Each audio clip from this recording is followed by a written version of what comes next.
Yeah, Tyler was nice enough to give me a cheat sheet here, so I wanted to cover that before I get going too far. Just a summary of what we've done so far this year. We've managed to set 8 school records, 7 outright, 1 tied in the women's long jump. We've also posted 48 new top 10 marks in school history. The pentathlon group on the ladies' side is number 7 in all of the NCAA as far as group rankings, and the women's weight throw moved into the top 10 this last weekend to number 9 after a couple of great throws by Kenna Curry and then also Allie Lardy. So very excited about that group. We're obviously headed to Vermillion this weekend for the Summit League Championships. We got a little bit of inclement weather that's coming in right now, and that'll move us to Saturday, Sunday instead of Friday, Saturday. It'll be interesting. We're scheduled to leave campus here about 9:30 on Friday, and we're hoping that we can do that. So we'll see if I-29's wide open, but either way, we're going to get down there. We've got hotels all situated. Last 2 weeks has been awesome to see the kids really do some, all-time bests, whether it's, school records, things like that, or whether it is just, personal best, season best, to see all those things coming out. Distance took the weekend off last weekend, but sprints, jumps, and throws look great. We're really excited about all of them. The goal, I would say, on both sides is 4th, men and women. Last year, men were last.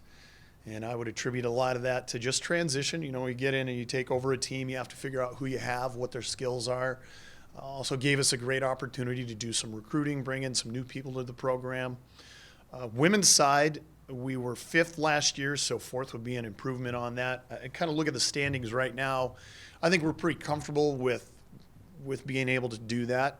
And I think that's a testament to a little bit of growth in the program because we're still redshirting Elisa Olseth, who was the Summit League Female Athlete of the Year last year. And then we're also redshirting Jaden Keeler, who scored in the 3K and the 5K for us last year. Was our most outstanding athlete on our team for cross country this last year. So we've got a great group of kids, a great recruiting class set up, trying to time everything up so that we can continue to climb up those standings in the Summit League. Why those red shirts? Say that again? Why those red shirts? Yeah, great question. COVID has given some people like extra years. And so when we compete against, NDSU or USD or SDSU right now, a lot of those kids are in a 5th year. Some of those kids are in a 6th year. We're statistically a young program. And when you think about a full iteration of a recruiting cycle, which is about 5 years, try to time things up where everybody has been in your program for a long period of time, has continued to improve. I mean, if you look at people like Ellie Thorson or Brooklyn Gould just out of our sprints jumps group, they went from being completely irrelevant at the conference level to being a top 5 kid in their individual events. Well, as you continue to coach some of those guys and girls, you want to kind of add people to that group. So if we look at the recruiting class that we have coming in this next year, and we time up, rather than having this year be Elisa's last year, next year having Elisa's year be her last year, and add that in with a bunch of incredibly talented freshmen from the area and internationally as well, we think that gives us a competitive opportunity to start actually competing for those top 3 spots in the Summit League, both on the men and the women's side. So it's strategic.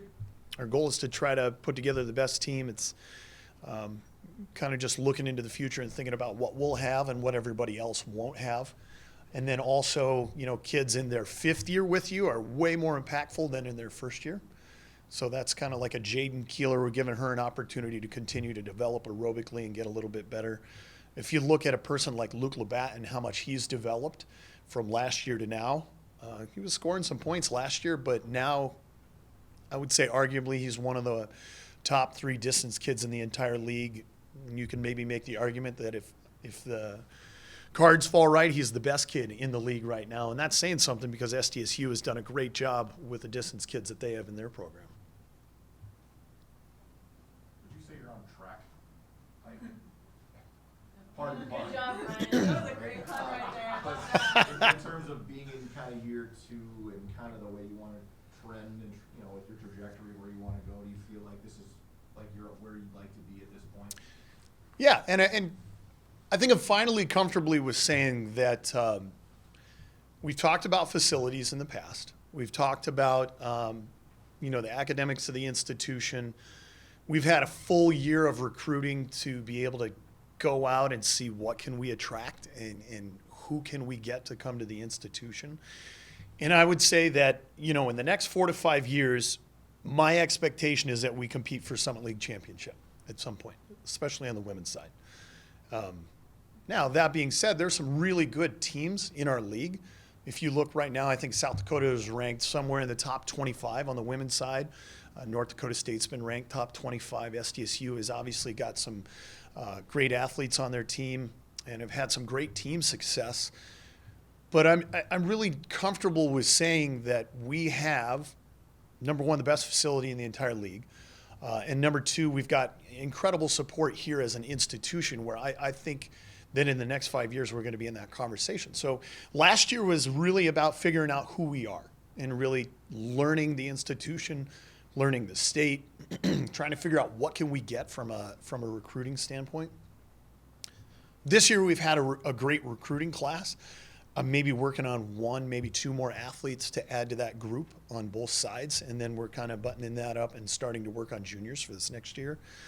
And if we put all of that together, injuries happen, that you throw all of that out, and everybody's healthy, we're in that conversation. And so to answer your question, yes, we're on track for where I think we're going to be in the next couple of years. The hard part, and we talked about this in a team meeting the other day, when you've never won, okay, when you've never gone into the league and you've never been in the conversation for finishing first, learning how to do that is a process. So, we've talked about, last year we kind of just let kids do one event, didn't stress anybody out, focused on what can we do to be relevant nationally. And this year, we're going to run some people ragged. We're going to ask people to do some really hard things. And getting comfortable learning how to do really hard things is what it takes to be able to go in and win championships. So we're going to take that first step to being able to go into a championship and understand emotionally, psychologically, and physiologically what it's going to take. So we're going to run Luke Labatt in the mile, the 3K, and the 5K. That's going to be hard. And Luke might be really successful, and Luke might blow up and have a terrible meet, but we're going to do it because next year we're going to do it again. And the year after that, we're going to do it again. And our goal every single year will be to go in and not have one person win one event, but to pull out all the stops and to score as many points as we can.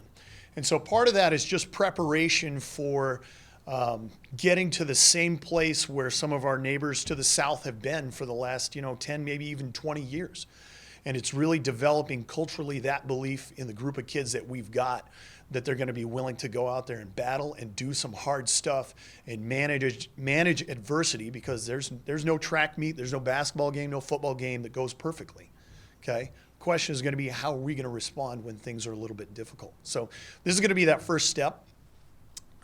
Last year we kind of did it outdoor with Elisa. We put her in the high jump, the long jump, the triple jump, the 100-meter hurdles, and the javelin, and I would have thrown her on the 4x4 if we needed it at the end of the meet. But that's really the first step in that process of getting in that conversation and being emotionally and psychologically ready to battle for those spots.